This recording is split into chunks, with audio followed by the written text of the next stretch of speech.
Of course, as soon as I post a video talking about John Mateer, he's going to win the 2025 Heisman. A couple of days later, news breaks that he broke his hand. He's going to be out for 3 weeks. I believe somehow, by the way, if you have not followed this, they posted about like what surgeon fixed his hand because he had to do surgery. I believe it completed today. That in a message board, the same doctor that did it posted in the message board, projecting potentially 15 to 30 days. So let's talk about the two sides here. Oklahoma football obviously is having a Florida-like schedule that is very much backloaded.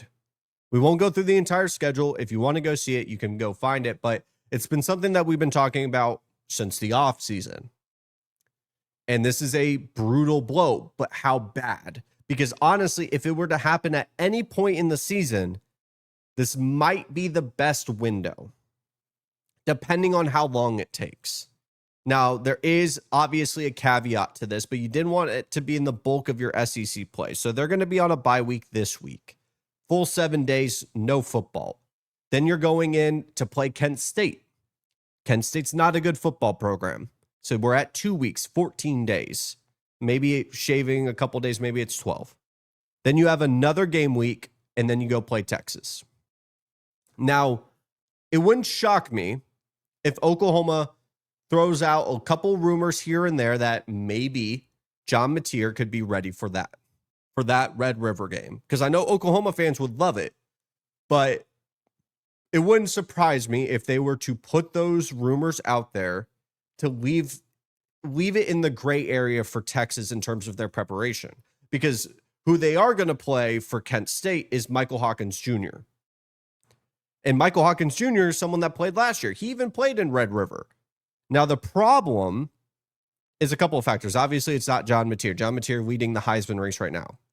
And we'll talk about that probably at the end of this weekend because I suspect that there's going to be a new Heisman leader for obvious reasons with how loaded the slate is and yada, yada. You get the point.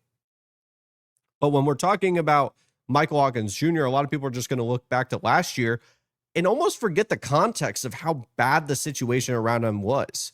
To my understanding, we're talking about a freshman quarterback being thrown into a bad offensive system that Arnold was not successful in, that they fired the OC at the end of the year, paired with 5+ wide receivers being out.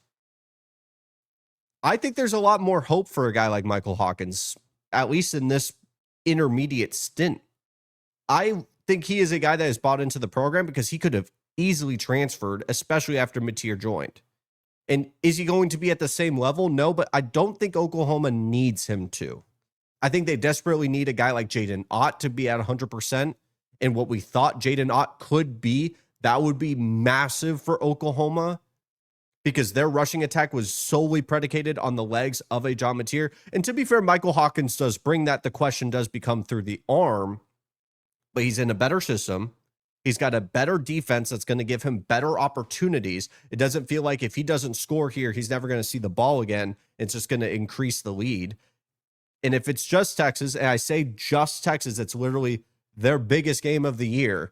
But if that, in the grander scheme of things, is the only time that Michael Hawkins has to be the starting quarterback, and then boom, we put John Mateer back in for the rest of the year, knowing how well they played up to this point being undefeated, you could live with that. You truly could live with that. Obviously, it's also not to say that Michael Hawkins can't beat Texas. We've seen how bad their offense has been.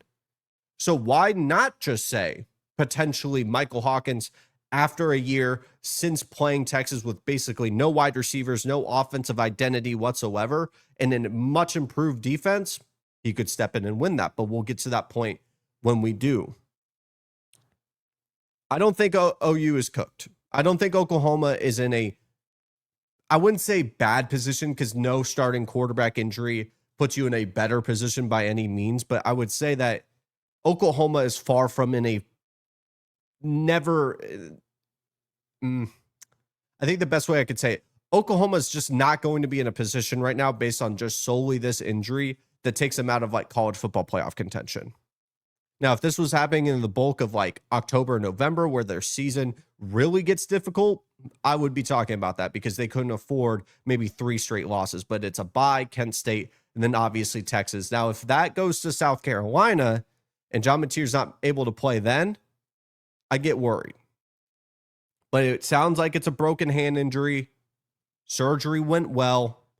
I hope John Mateer gets better because he is one of the more electric quarterbacks in the country. QB play has not been great in college football for this season.